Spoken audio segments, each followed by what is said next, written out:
Hi, how's it going, everybody? I just wanted to make a quick video to address the gun control push we're seeing from a lot of people after the recent mass shootings. I want to address this briefly because, frankly speaking, pushing for these gun control laws is not going to be effective and get people what they want. What they want is these mass shootings to stop. Let's be realistic. That's probably not going to happen in general, not exclusively, but there are some things that can be done to help. For the most part, gun control laws are not.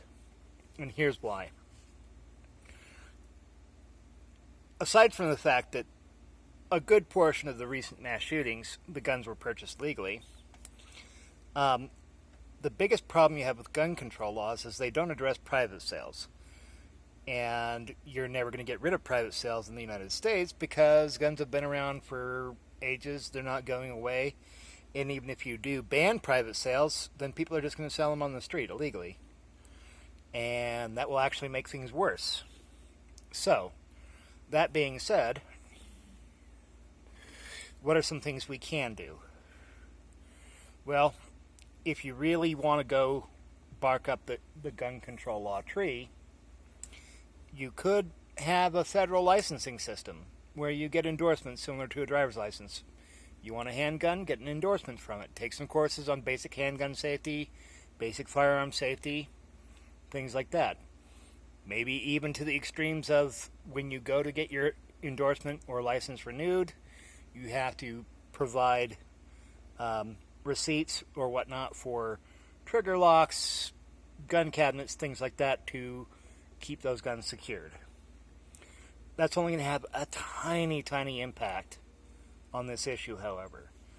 The bigger issue with all these mass shootings is susceptibility, mental health, and socioeconomic standing.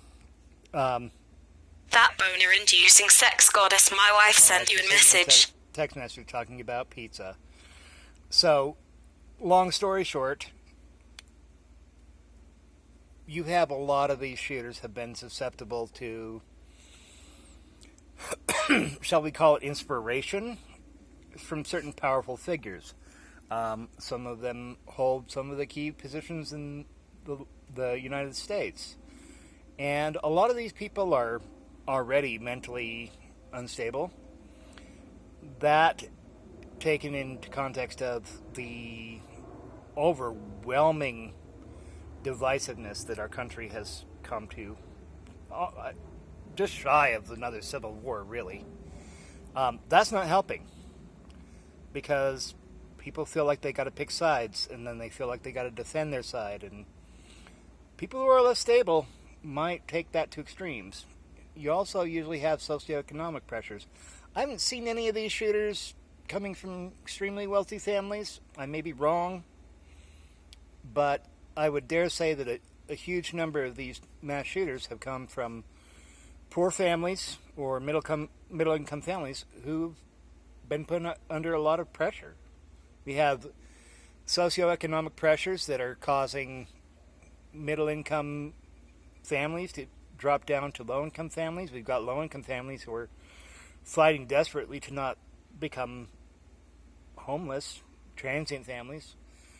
We have a lot of progress towards boosting the rich, but they don't really need it.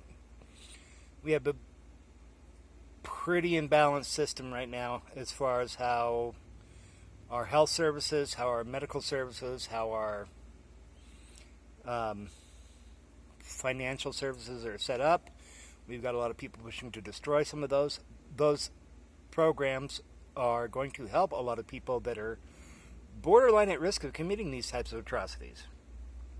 If they could receive help, they probably would. I'm sure most of you have thought about suicide at one point in time, and how many of you were probably angry and upset and feeling like you'd been screwed in life? People that reach that stage they can do things like this. You could be one of the people to do things like that. And you may say, no, I would never do such a thing. But most of these people are also not in their right mind when they do this. I mean, when you're not in your right mind when you try and kill yourself either. So, just because you're saying I wouldn't do this, doesn't mean you wouldn't. Not when you're out of control. Not when you're responding to fear, to desperation, to depression, to anxiety, and to adrenaline. All of these things can happen. We really need to focus more on repairing our human culture. We need to get rid of this divisiveness. We need to silence, for lack of a better word, the people who are spouting some pretty radical, aggressive hate speech that are in office and not. And we need to stop with the outrage culture too, because that's not really helping anything. In a lot of ways, that's adding to the problem, because you have people that are getting pissed off for trivial, nonsensical bullshit, and there's no win when you're being targeted by those outrage culture types, and there's no win when you're being targeted by the traditionalist, racist, misogynistic, sexist, whatever, hardcore, old school types that have been, at least partially, the creed of most of these shooters. We need to stop that behavior. We need to get over ourselves. We need to start working on making effective changes. We need to think about being ethical. And ethics doesn't always mean you getting your way, or it has nothing to do with religion. It has to do with how does this benefit everybody. And I feel like, yes, there are some things that could be done for gun licensing. And I think that could be a win-win for everybody. For the people who like guns and own guns, for the people who don't want to own guns, and for the children of gun owners. I feel like that is something that could happen. I don't think it's necessary. I think there's a lot of other things that will help a lot more. I think the value-added tax. I think looking into things like UBI. I think increasing the availability of medical services and mental health services, helping people out financially that are suffering from mental health issues.